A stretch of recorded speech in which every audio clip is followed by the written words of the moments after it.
પણ લડ્યા છે. ક્યારેય ગુલામી અમે સ્વીકાર નથી કરી. કોઈના મગજમાં એવો ધુમાડો હોય તો કાઢી નાખજો. તમને અહીંયા આટલા બધા દારૂના બુટલેગરોના તમે પરમિશન આપ્યા છે, કેમ અટકાવતા નથી? નામો આપો.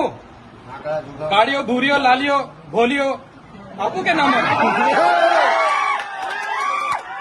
કરી દેજો. 10 પેટીના 5 લાખ, 20 પેટીના 10 લાખ. હપ્તા તમારા કોણ કોણ લે છે બધી યાદી છે ભાઈ. સમજ પડે છે ને?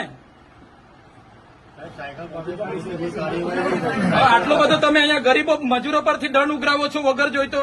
તો આ ખાડા પડ્યા છે એના પર એફઆઈઆર કરો ને. લાયસન્સ નથી, આરસી નથી, વીમો નથી, એમ કરીને તમે દંડ 4-4 હજારના દંડ ફટકારો છો મજૂરિયાને. ખાડા પડ્યા છે અધિકારી પર ને કોન્ટ્રાક્ટર પર કેમ એફઆઈઆર નથી કરતા ભાઈ? એ તમારા ફરજમાં નથી આવતું. બોલાવો